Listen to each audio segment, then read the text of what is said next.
किसको मनाना चाहिए? मैंने कहा उस बेटी को मनाना चाहिए मिलाद, जो जिंदा होती थी तो दफन कर दिया जाता था। पर मेरे रसूल ने फरमाया अब जो बेटी पालेगा ना, मैं उसका बाजू पकड़ के जन्नत में साथ लेके जाऊंगा। मैंने कहा मिलाद उस माँ को मनाना चाहिए जिसका बेटा गले में रस्सी डाल के माँ को मंडी में बेच आता था। मेरे मुस्तफा करीम ने फरमाया जन्नत 7 आसमानों के ऊपर सिदरतुल मुंतहा के पास थी, पर मैंने वहां से खींच के लाके माँ के कदमों के नीचे रख दी है। मिलाद उस बाप को मनाना चाहिए जिसकी औलाद डंडों से मारती थी, पर रसूल करीम अलैहिस्सलाम ने फरमाया सुन लो सुन लो सुन लो, अब जिसका अब्बा राजी होगा उसी का अल्लाह राजी होगा।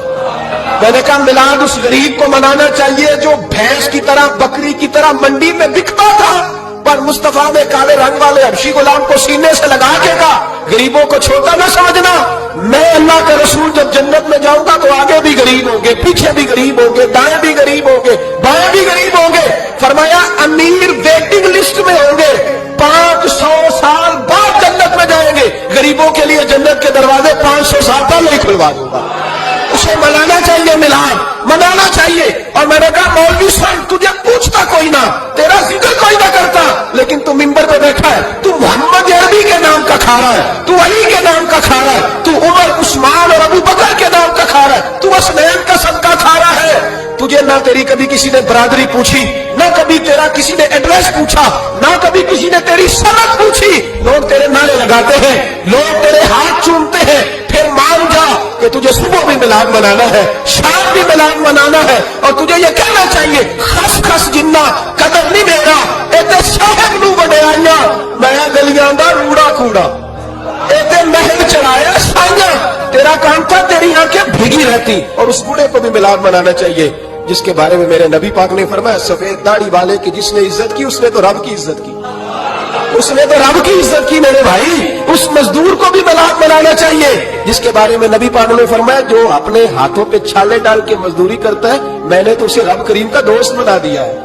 हर उस तबके को मिलाद मनाना चाहिए जिसे मेरे रसूल ने इज्जत अता फरमाई। उस बहन को भी मिलाद मनाना चाहिए जिसके बारे में नबी पाक ने फरमाया अगर किसी का बाप चला जाए और उसके हिस्से में बहनें आ जाए, 4 बहन 3 बहनें या 2 बहनें ब्याह के जो आया तुम पे से, मेरे महबूब ने फरमाया मेरी उंगलियां जुड़ी हुई है ना, इस तरह मैं उसे अपने साथ जोड़ के जन्नत में लेकर जाऊंगा। उस बहन को मिलाद नहीं मनाना चाहिए। मेरे रसूल पाक ने फरमाया जिसकी बेटी वापस आ जाए, तलाक हो गई या बेवा हो गई, वापस आ गई, ना बच सकी वापस आ गई, फरमाया वापस आने वाली बेटी की जो बाप खिदमत करेगा, मेरे रसूल पाक फरमाते हैं मैं कयामत में उसका सिफारिशी बनूंगा। तो उस बेवा को और तलाक याफ्ता को मिलाद नहीं मनाना चाहिए। वो उस रसूल का जिक्र नहीं करेगी जिसने इतना दर्जा दे दिया, इतना नवाज दिया। और तुझे तो सुबह शाम मिलाद मिलाद करना चाहिए था, तुझे तो सुबह शाम दुरूद दुरूद करना चाहिए था, सलाम के गजरे भेजने चाहिए। या रसूल अल्लाह कहते तेरी जुबान जो है वो हर वक्त तब रहनी चाहिए थी। तू बहस कर रहा है, तू उस पर दलीलें दे रहा है, तू उस पर बातें कर रहा है। हजरत उमर से पूछना, हजरत उमर से जनाब उसामा बिन ज़ैद रज़ी अल्लाह तआला अन्हु हुजूर के गुलाम थे, नबी पाक उनसे बड़ा प्यार करते थे। एक जंग में पैसे आए, हजरत उमर फारूक रज़ी अल्लाह तआला अन्हु ने 25,000 दिया अपने बेटे को, और उसामा बिन ज़ैद को 50,000 दिनार दिए। बेटा कहने लगा अब्बा जी वो तो छोटे हैं, मैं बड़ा हूँ, वो हुजूर के जमाने में बच्चे थे, मैं जिहाद करता था, ये आपने क्या किया? तो हजरत उमर रो पड़े, कहने लगे बेटा ये तेरे बाप के सर पर जो इज्जत के बाल है ये मुस्तफा के उगाए हुए। नबी पाक उसामा से नबी पाक का प्यार बड़ा था, हुजूर की मोहब्बत बड़ी थी। बेटा इसके नाक से रीठ निकलती थी तो रसूल पाक अपने हाथों से साफ कर देते थे, हुजूर इसको गोद में बिठाते थे। मैं कैसे भूल जाऊं रसूल पाक के एहसानात कैसे। हजरत उमर जा रहे थे तो मक्के के रास्ते में एक तना आया, खजूर का खुश्क तना। हजरत उमर ने उसको बाजुओं में लेकर रोना शुरू कर दिया। उमर क्या हुआ? कहने लगे यहाँ तो मैं ऊँट चराया करता, यहाँ मेरा बाप मुझे मारा करता था, देखो आज उमर नारा लगाता है तो कैसे किसरा का ओ भाई असला नाल जे नेकी करिए। हाँ हाँ हाँ हाँ असला नाल जे असला नाल जे नेकी करिए ते ओ नस्ला ताक नहीं भुल दे। हाँ बेअसला नाल नेकी करिए ते फुल कंडिया नाल तुल दे। और सुन तेरी दुनिया भी हुजूर के सदके बनी और तेरी कब्र में भी कोई साथ नहीं जाएगा, कोई साथ नहीं जाएगा।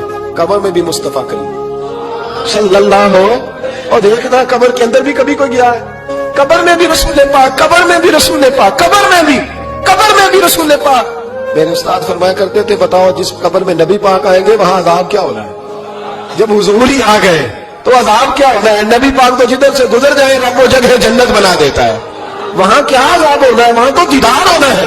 تیری قبر میں بھی نبی پاک. اور حضور نے فرمایا میزان عمل پہ عمل تلیں گے تو پھر بھی میں تمہارے پاس ہوں گا. حضور علیہ السلام نے فرمایا پل صراط سے گزرو گے تو پھر بھی میں تمہارے پاس ہوں گا. اور میرے رسول پاک علیہ الصلوۃ والسلام نے فرمایا جب تم جنت میں جانے لگو گے تو پھر بھی میں تمہارے. تو بتا تیرے رسول تو ہر وقت تیرے ساتھ ہے, تو کب کب نبی پاک کے ساتھ ہوتا ہے؟ تو بتا نا تو کب کب نبی پاک کے ساتھ. میں چھوٹے جلسے کا قائل ہوں, لمبی محفل میں گزارش کرتا ہوں دوستوں سے کہ لمبا جلسہ نہ کرو, لیکن ایک جگہ پہ میں گیا تو ایک بڑے پڑھے لکھے آدمی نے مجھے کہا مولانا ان کو سمجھائیں, آدھی رات تک بٹھائے رہتے ان کو سمجھائیں. میں نے کہا میں سمجھاؤں گا پر آپ بھی ذرا اپنا لب و لہجہ تھوڑا دھیما کریں. تو پوری رات نہیں نبی پاک کے لیے جاگا, اور میرے رسول تو ساری حیات تیرے لیے جاگتے رہے, ساری رات محبوب نے. کیا کہتے ہیں بریلی کے امام اعلیٰ حضرت فرماتے ہیں ان کی مہک نے دل کے گنچے کھلا دیے, جس راہ چل دیے ہیں کوچے بسا دیے ہیں, میرے قریب سے گر قطرہ کسی نے مانگا دریا بہا دیے, دردے بہا دیے ہیں. اور اللہ کیا جہنم اب بھی نہ سرد ہوگا, اللہ کیا جہنم اب بھی نہ سرد ہوگا. رو رو کے مصطفیٰ نے دریا بہا دیے, رو رو کے مصطفیٰ نے. اور پھر کہنے لگے رو رو کے مصطفیٰ نے ان کے نثار کوئی کیسے ہی رنج میں ہو جب یاد آ گئے ہیں.